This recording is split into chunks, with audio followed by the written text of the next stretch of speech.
दोस्तों आप अभी देख ही रहे होंगे कि 27 अगस्त 2025 को ट्रंप के द्वारा भारत के ऊपर 50% का टैरिफ लगा दिया गया है और इसके बाद में अभी तक डोनाल्ड ट्रंप की ओर से कोई ऐसा संकेत नहीं मिल रहा है जिससे कि वो इस टैरिफ को कम करेंगे।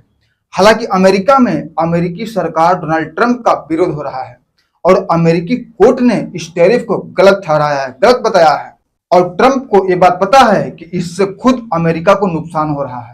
भारत को हो रहा है तो अलग है, लेकिन इससे खुद अमेरिका को भी नुकसान हो रहा है। अब यहाँ पर देखने वाली बात यह है कि भारत जो भी अमेरिका को निर्यात करता है उसमें मार्जिन बहुत कम रहता है।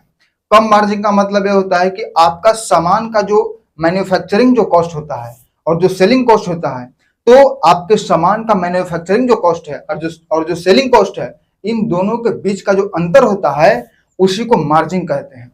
जैसे कि मान के चलिए कि अगर आपको कोई सामान को बनाने में अगर 100 रुपए का खर्चा आता है और उसे आप बस 102 रुपए में बेच रहे हैं तो इसमें मार्जिन बहुत कम है। लेकिन अगर उसी सामान को 120, 130, 140 या 150 में बेचते हैं तो इसमें मार्जिन बहुत ज्यादा मिलता है। लेकिन होता क्या है कि अमेरिका का जो बाजार है उस बाजार में बहुत अच्छी क्वालिटी का प्रयोग किया जाता है और अमेरिका के जो नागरिक हैं और अमेरिकी जो कंपनियां हैं वो उस सामान से कोई और चीज बनाते हैं, तो क्वालिटी अच्छी होने के कारण ही अमेरिका भारत से सामान खरीदती है। तो जाहिर सी बात है कि अमेरिकी सरकार डोनाल्ड ट्रंप जब भारतीय सामानों पर 50% का टैरिफ लगा दिए हैं तो 50% का बोझ नहीं उठा पाएगी और अमेरिकी जो कंपनियां जो भारत से माल खरीदती है और खरीद करके दूसरा जगह बेचती है तो वो भी बहुत सस्ते दामों में बेचती है, वो भी ज्यादा नहीं कमाती, तो वो भी इस टैरिफ का बोझ नहीं उठाने वाली है। तो इस कारण क्या हो रहा है कि टैरिफ का बैलेंस अपने ऊपर नहीं करना चाह रहा है, तो जाहिर सी बात है कि भारत का सामान का जो भी निर्यात है अमेरिका की ओर वो रुक गया है। अब भारत का बहुत बड़ा निर्यात जैसे कि कपड़ा हो गया, ज्वेलरी हो गई, रत्न आभूषण हो गए, तो इन सभी चीजों का बहुत बड़ा बाजार है अमेरिका में और बहुत बड़ी मात्रा में अमेरिका में निर्यात होता है। तो अब टैरिफ के कारण वो सामान अमेरिका में निर्यात नहीं हो रहे हैं, वो सबके सब सामान भारत में बिक रहे हैं। हालांकि उन्हें बनाने में बहुत खर्चा आया है लेकिन वो कॉस्ट भारत के बाजार उन्हें नहीं दे सकते। तो अब आप लोगों के मन में ये सवाल उठता होगा कि क्या इन सभी चीजों का भारत में रेट सस्ता होगा? क्योंकि उस कंपनी का इन्वेंट्री बहुत ज्यादा जमा है। अब इन्वेंट्री क्या होता है? तो इन्वेंट्री का मतलब जान लीजिए। इन्वेंट्री का मतलब होता है किसी भी कंपनी का ऐसा स्टॉक जो भविष्य में बेचने के लिए रखा हुआ है। तो कंपनी जो भी माल तैयार करती है, जो भी बनाती है, उसे बेचने के लिए बनाती है।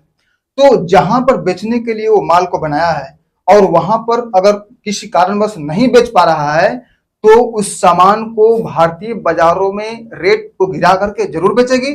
हमें सामान्य तौर पर ऐसा लगता है, जबकि ऐसा नहीं है। सुनने में बहुत आसान लगता है लेकिन ये बहुत पेचीदा मामला है और आपको इस मैटर को समझना चाहिए। अब यहाँ पर भारत की जो जैसे कोई कंपनी है और वो कंपनी अगर माल को तैयार करती है किसी दूसरे जगह बेचने के लिए, लेकिन किसी कारणवश उस सामान को वहां पर नहीं बेच पाती है जहां पर बेचने के लिए तैयार किया है, तो उस सामान को अगर भारतीय बाजारों में बेचेगी रेट को गिरा करके, तो जाहिर सी बात है कि वो माल भारत में सस्ती होगी, सामान सस्ता होगा। लेकिन आपको बता दूं कि इसे समझने के लिए हम सभी लोगों को एक कॉन्सेप्ट को समझना होगा और वो है होल्डिंग कैपेसिटी। तो इसमें हमारे देश में या हर जगह दो प्रकार की कंपनियां होती हैं। एक वो कंपनी होती है जिसकी होल्डिंग कैपेसिटी ज्यादा होती है और एक वो कंपनी होती है जिसकी होल्डिंग कैपेसिटी कम होती है। तो अब होल्डिंग कैपेसिटी क्या होता है तो इसको आप लोग जान लीजिए।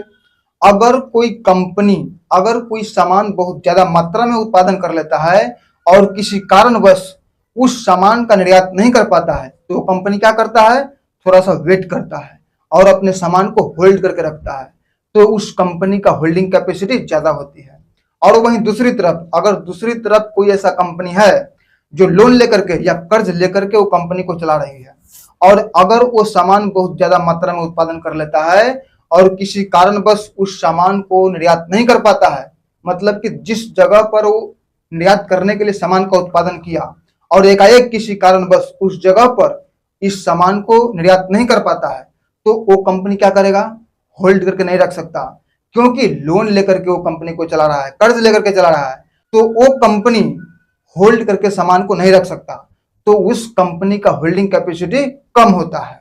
अब मैं आप लोगों को समझाऊंगा कि कैसे आप लोग पकड़ेंगे कि कौन सी कंपनी का होल्डिंग कैपेसिटी ज्यादा है और कौन सी कंपनी का होल्डिंग कैपेसिटी कम है। जैसे कि उदाहरण के तौर पर उदाहरण ले रहे हैं, जैसे कि ले लीजिए आप टाटा की कंपनी और रिलायंस की कंपनी। तो इन सब की कंपनियों का जो उत्पादन और प्रॉफिट है वो इनके वर्करों के देने वाले पेमेंट से बहुत ही ज्यादा होती है। और जब किसी कंपनी का मुनाफा उनके वर्करों के पेमेंट देने के बाद बहुत ज्यादा बचता है, या मान लीजिए कि उनके वर्करों का पेमेंट उनके मुनाफे के सामने कुछ नहीं है, तो उस कंपनी का होल्डिंग कैपेसिटी ज्यादा है। क्योंकि एक बार अगर उसके वर्कर भाग गए तो दो चीज होती है, या तो वर्कर के दिमाग में यह बात आ जाएगा कि इस कंपनी में भविष्य नहीं है, और दूसरी चीज कि अगर कंपनी दोबारा शुरू होगा, उत्पादन शुरू करेगा, तो उस कंपनी को एकाएक वर्कर नहीं मिलेंगे, उसको बहुत मुश्किलों का सामना करना पड़ेगा।